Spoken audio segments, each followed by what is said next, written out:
grabando. Creo.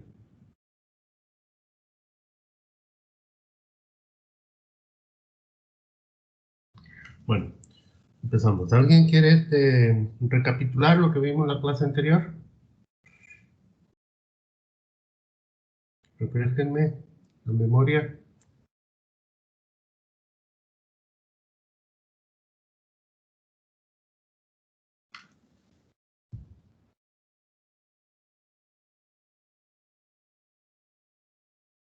Michelle, ¿qué te acuerdas? Me acuerdo que pues estuvimos hablando del psicoanálisis. Le preguntó a Noé que qué le parecía y él dijo que Freud era muy intenso. Eso es lo que me acuerdo. Usted nos estuvo preguntando a todos que qué nos parecía pues, ese modelo y pues que era muy intenso. Estaba muy, muy curioso sus métodos de la sexualidad. Sí, te daba mucho énfasis a la sexualidad. Muy bien. Jocelyn, ¿qué te acuerdas tú? De lo mismo, profe. Profe, Mande. tengo una duda. ¿En dónde nació Sigmund Freud? Moravia. Creo que actualmente esto pertenece a Checoslovaquia, si no me equivoco.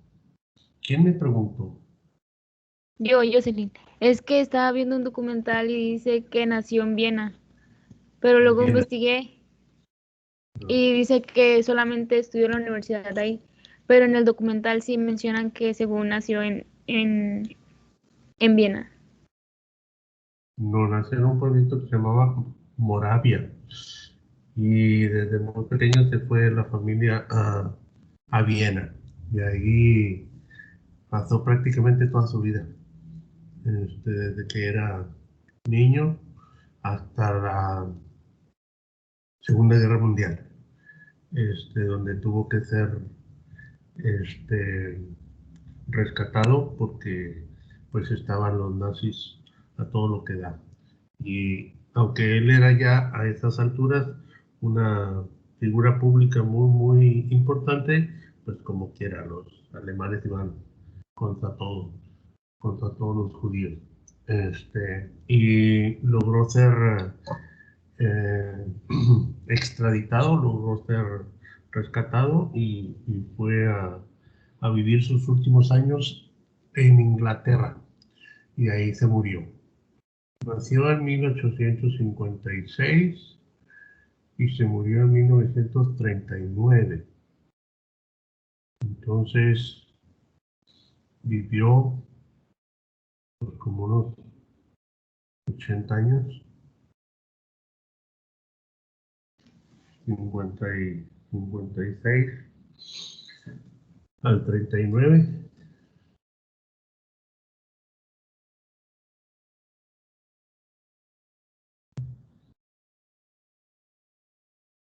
Y vivió como unos 80 años, 83 años.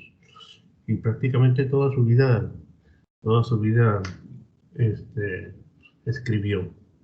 Así es que los volúmenes de Freud son bastante bromosos, son bastante gruesos. Hay diferentes editoriales. La más conocida es una que eh, imprimió sus obras en 3 tomos. De hecho, yo tengo esa impresión, nada más que hace como 3 4 años que tuve un incidente con con los que conocemos como malos. Me robaron la camioneta y ahí iba el tomo 2 de Freud. Y, y pues es lo que más me dolió, más que la camioneta, me dolió el tomo 2 de las obras completas de Freud. Ahí se fue la camioneta.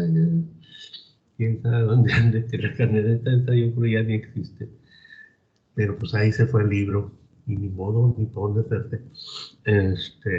Hay un libro muy padre, muy interesante que se llama, creo que Pasiones del Espíritu, y es biográfico, es sobre la vida de Freud, desde que nace hasta que muere.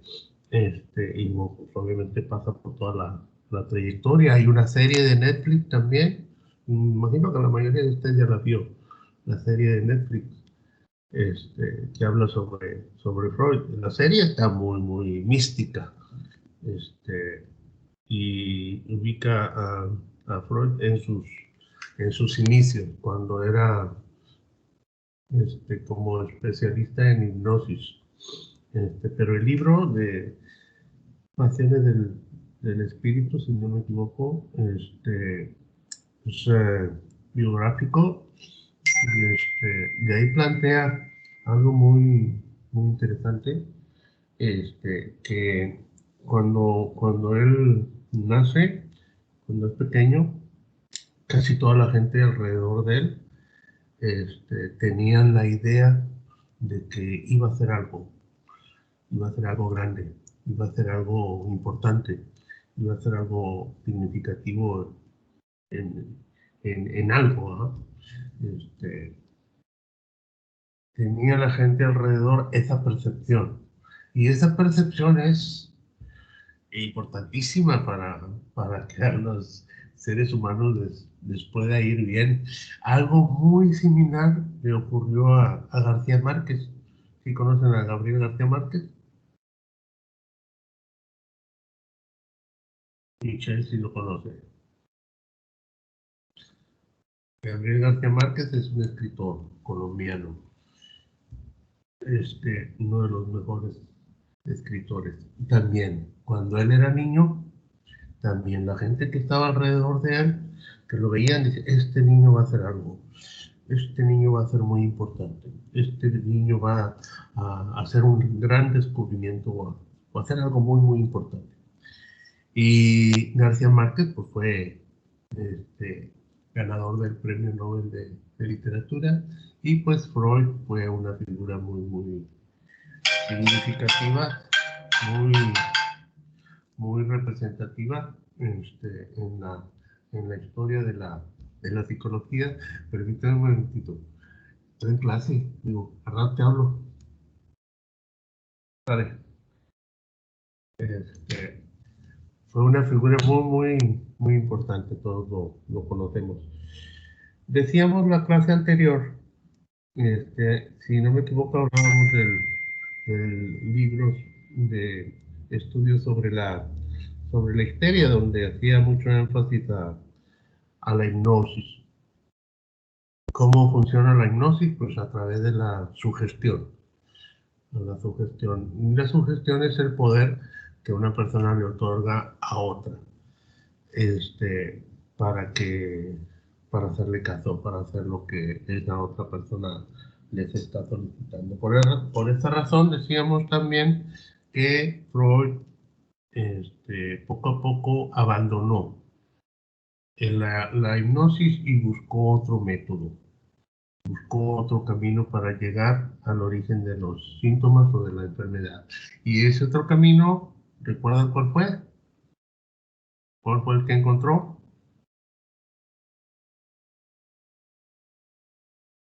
Lo vimos la clase pasada.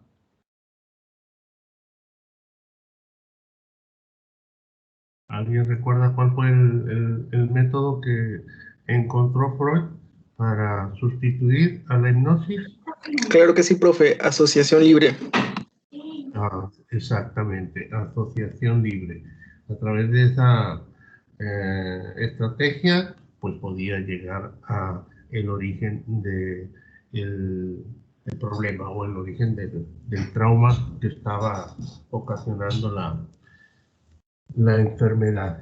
Y cuando va a conocer su descubrimiento, pues obviamente, pues aunque era muy importante, muy significativo, la comunidad médica de Viena, donde él vivía, no lo apreciaba mucho, no lo tomaba mucho en consideración, y no le daba mucha importancia. Pero bueno, Él siguió investigando, siguió trabajando. Les había comentado que en 1999 publica el libro de la interpretación de los sueños, pero sale con fecha de 1900. Y ese libro es uno de los menos criticados por sus adversarios porque está súper bien escrito, fundamentado. Y en él básicamente plantea que este, todos los sueños son en realidad realizaciones de deseos y son sometidos a todo un proceso de elaboración a través del cual el sujeto que lo sueña obviamente no entiende cuál es su significado, pero a través de esa estrategia, de este método, de esa forma de la asociación libre. Ramón, ¿quieres preguntar algo? A través de la asociación libre puede interpretar los, los sueños. Ramón, dime. Sí, bueno, es que hace rato solamente le quería preguntar si usted si recomienda la serie de Freud, porque he escuchado pues negatividad hacia esa serie y sí me llama la atención verla, pero como es mucho la negatividad que le ponen, como que no me llama mucho la atención. Ok. Bueno, está buena la pregunta, Ramón. Mira, yo en realidad sí la recomiendo. Está muy mística, está muy mágica, pero pues al final de cuentas, como hace referencia a la hipnosis y Freud manejaba la hipnosis en sus inicios, pues sí, tiene cierto sentido, cierto interés.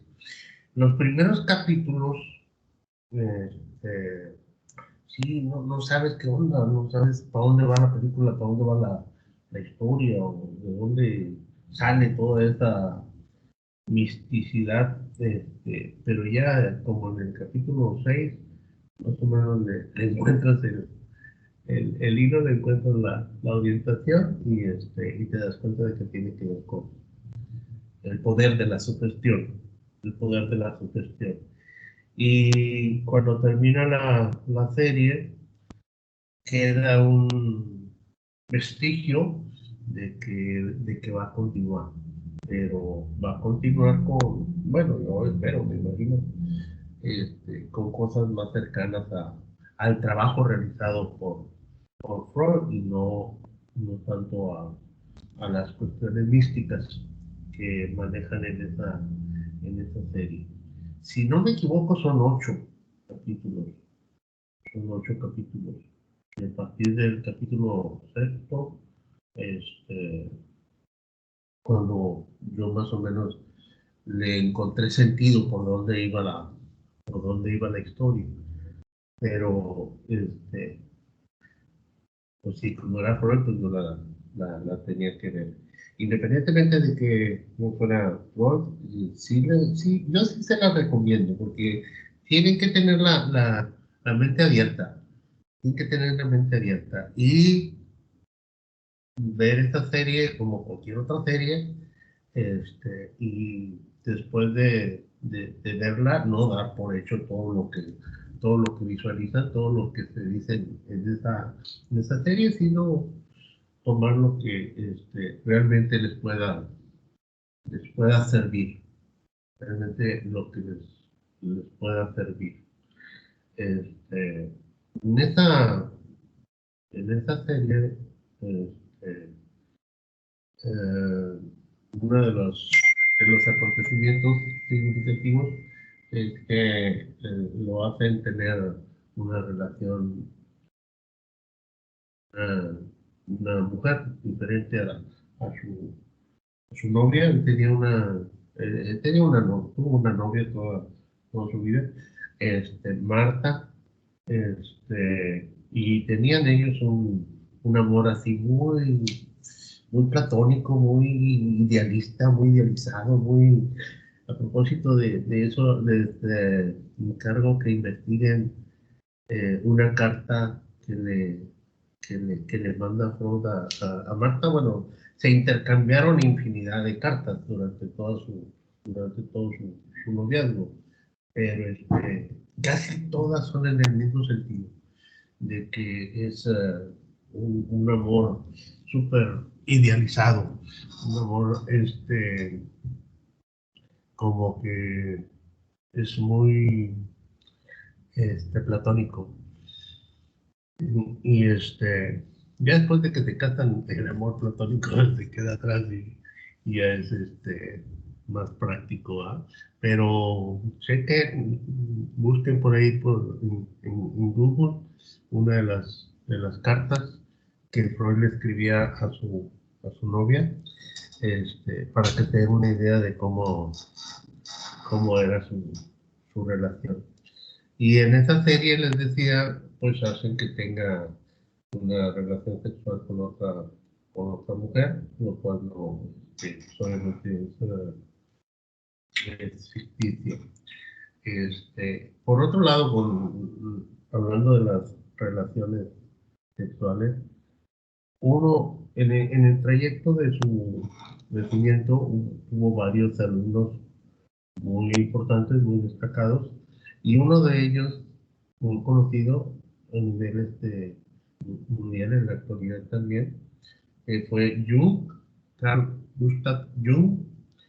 Él sí tuvo una paciente con la cual tuvo relaciones sexuales y, y cuando se lo hizo saber a Freud, pues obviamente Freud este, no lo aprobó, lo, lo ubicó y trató este, de centrarlo, para que esa relación no continuara. Al final de cuentas no continuó. La paciente se llamaba Sabina Spierry, era rusa y también era judía, y ella también padecía una enfermedad histérica. Fue tratada por Jung y a través del método psicoanalítico logró superar la histeria. Y también cuando terminó la relación terapéutica y la relación amorosa, entre ellos dos, ella continuó su formación y se convirtió ella en psicoanalista.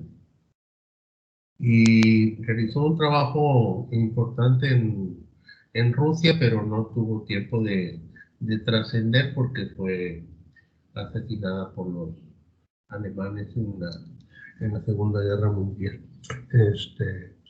Pero sí se dio esa relación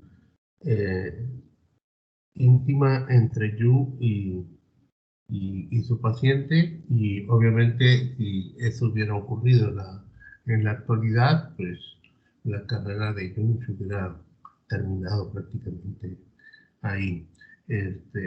Freud, cuando se enteró, pues obviamente no lo aprobó y lo reprendió y lo ubicó para que terminara esa relación. Pero bueno, ya nos fuimos por otro lado. Espero que haya contestado tu pregunta, Ramón. Entonces, pues sí, deben de tener la mente abierta para ver estas series, y que se amplíen sus enfoques. Después de publicar esa, esa obra de la interpretación de los sueños, que también fue muy importante para afianzar su método, después publicó otro libro que se llama Psicopatología de la vida cotidiana. Está muy padre ese libro, a mí me gustó mucho cuando lo leí, porque planteaban en ese libro que la casualidad no existe, existe la causalidad, o sea, lo cual quiere decir que todas las cosas que ocurren tienen una causa, tienen una razón de ser, no son fortuitas, no son gratis. El título, Psicopatología de la vida cotidiana. Lo podemos interpretar como cosas anormales que nos suceden todos los días. Así lo podríamos interpretar. Cosas fuera de lo común que nos suceden todos los días. ¿Y cuáles son las cosas que no son muy comunes, que nos suceden todos los días? ¿Alguien me puede decir una cosa que no es normal o que no es lógica o que no es común, que nos sucede todos los días?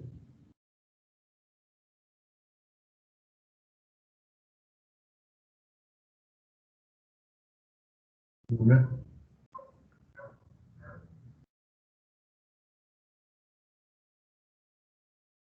Diga un ejemplo, profe.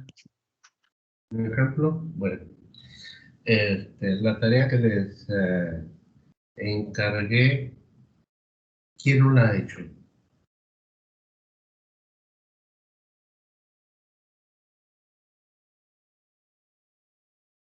Pati, ¿tú lo hiciste? Sí, lo hiciste. Jocelyn, también. Edna, también. Ramón, también. Michelin, también. María Guadalupe, ¿hiciste la tarea? Sí, Bueno, ok, está bien. Regularmente cuando alguien no hace la tarea y el maestro le pregunta, ¿por qué no hiciste la tarea? ¿Cuál es la respuesta más común? se me olvidó. Exactamente, exactamente, exactamente, se me olvidó. Bueno, el olvido es una de esas cosas que no son lógicas, que no son comunes, que pertenecen al mundo de lo cotidiano y que forman parte de la psicopatología de la vida cotidiana. Entonces, en ese libro analiza todas esas cosas que se salen de lo normal, que se salen de lo común y que forman parte de la psicopatología de la vida cotidiana. Y a esas cosas que se salen de la vida cotidiana les da el nombre de actos fallidos. Actos fallidos. ¿Ya habían escuchado ese concepto? Actos fallidos, como los olvidos, las equivocaciones en el habla, cuando estamos hablando y decimos una palabra por otra. Esa es una equivocación. Ese es un acto fallido.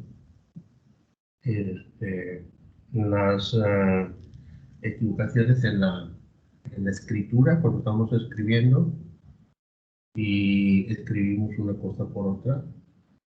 Cuando perdemos cosas, cuando perdemos, por ejemplo, las llaves del carro, cuando perdemos dinero, cuando perdemos un libro, cuando perdemos un artículo, ese es un acto fallido. De tal manera que todos esos actos fallidos son manifestaciones del inconsciente, decía él. Son manifestaciones del inconsciente.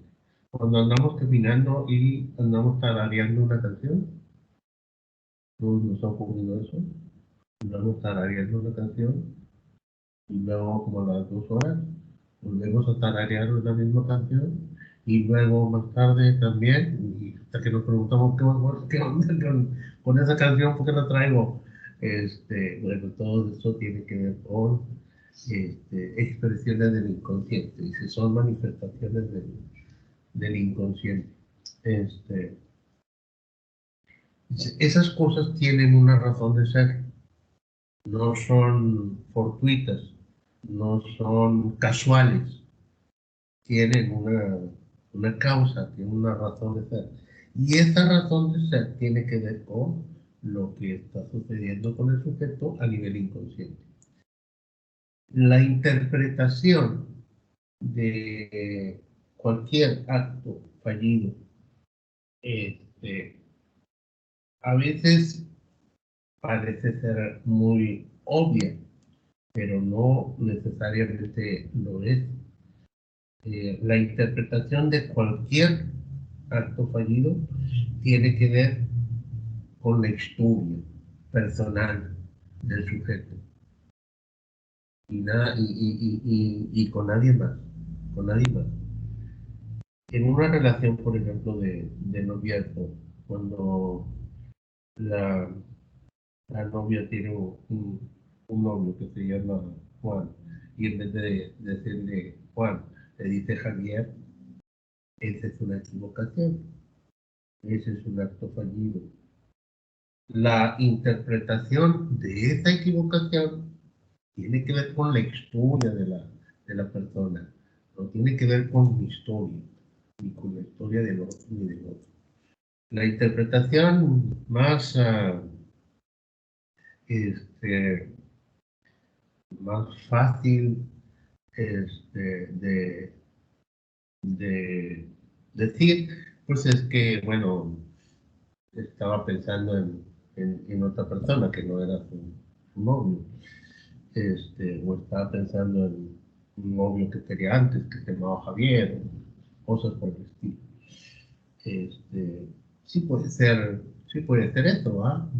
Porque parece ser muy obvio, pero aún así, dice, la interpretación de ese acto fallido tiene que ver con la historia de la persona que se equivocó, no tiene que ver con otra persona.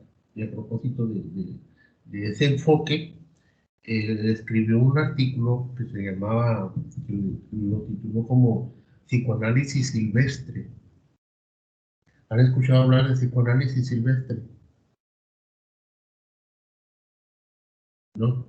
Bueno, hace referencia a que hay algunas personas ¿A qué cosa, profe? Perdón. Es que no escuché. Psicoanálisis silvestre. Psicoanálisis silvestre. Ah, no he escuchado de eso. Hay algunas personas que tienden a interpretar en forma apresurada, sin ética, sin tener razón. Y bueno, este tipo de interpretaciones son las que él llama psicoanálisis silvestre, que no debe de ocurrir, que no debe de suceder, porque la interpretación de un hecho X solamente tiene validez en un tiempo y en un espacio. Y ese tiempo tiene que ver con el tratamiento psicoanalítico y el espacio también tiene que ver con el tratamiento psicoanalítico. Si alguien anda interpretando por ahí el comportamiento de los demás, a eso se refiere con psicoanálisis silvestre. No es ético, no es válido. Es muy común en las relaciones de noviazgo en donde el novio es psicólogo o la novia es psicóloga, que el otro le reclama y le dice, ya me estás psicoanalizando. Ya me está psicoanalizando. A eso se refiere el psicoanálisis. A la interpretación fuera de contexto. Y esto lo escribió porque llegó a su consultorio una paciente que tenía muchos problemas de histeria que se habían recrudecido. Y él ya era hasta cierto punto conocido y le comentó que pues había tenido una serie de síntomas de preocupaciones sintomáticas, y fue a acudir con un médico general. Y el médico general ya había leído algo de lo que Freud planteaba, y como él le daba mucha importancia al sexo, le hizo la siguiente recomendación. Dice, lo que pasa con usted es que lo que le hace falta es sexo. O se consigue un amante o se masturba. Y eso, pues obviamente a la señora le cayó súper mal, no lo podía creer, ni se lo podía tampoco permitir, y abandonó a ese doctor, y pues obviamente siguió con sus, con sus malestares. Entonces cuando llega esta persona con Freud, él se molesta mucho con ese médico, porque a eso es precisamente a lo que hace referencia con psicoanálisis silvestre. O sea, no puedes interpretar tú de esa forma tan irresponsable. Hay un tiempo y hay un momento para realizar la interpretación. No estoy diciendo que esa interpretación que hizo el doctor sea realmente el origen de los problemas de esa señora, y Fronter tampoco lo planteaba así, pero sí planteaba que es una irresponsabilidad. Es una irresponsabilidad. Bueno, regresamos con los actos fallidos. Todos hemos tenido a lo largo de nuestra vida diferentes actos fallidos, diferentes equivocaciones, diferentes formas de psicopatología cotidiana. Para demostrar que la casualidad no existe, una persona lo cuestionaba a ese respecto, y le dijo el siguiente reto, por decirlo así. Dijo, dime cualquier serie de números que tú quieras y te voy a demostrar que esos números que tú me estás diciendo tienen una razón de ser, tienen un sentido. Y la persona dijo, ok, está bien, entonces te voy a dar estos números. Y le dio una serie de números. No recuerdo cuáles fueron exactamente. Pero imaginemos que es 13, 27, 82, 42. Y ya les dije yo una serie de números, igual que el personaje del libro. Ya no me acuerdo cuáles son esos números que les dije. Pero los números que yo les dije, así como los números que les dijo el personaje de su libro, tienen una razón de ser. Tienen un sentido. Tienen una explicación.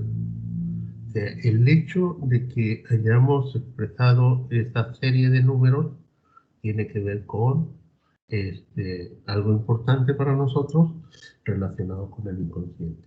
Y en el caso de esta persona, se lo demuestra. Se lo demuestra ¿cómo? Bueno, utilizando el método de la asociación libre. Le dice, ok, de estos números que tú me estás dando, ¿cuál es la primera idea que se te viene a la mente? ¿Qué es lo primero que se te viene a la mente de esta serie de números que tú me diste? Y la primera idea que te le viene a la mente, pues es referente a una parte de esos números, que pudiera ser el año de nacimiento, o pudiera ser un año en donde pasó algo significativo para el sujeto.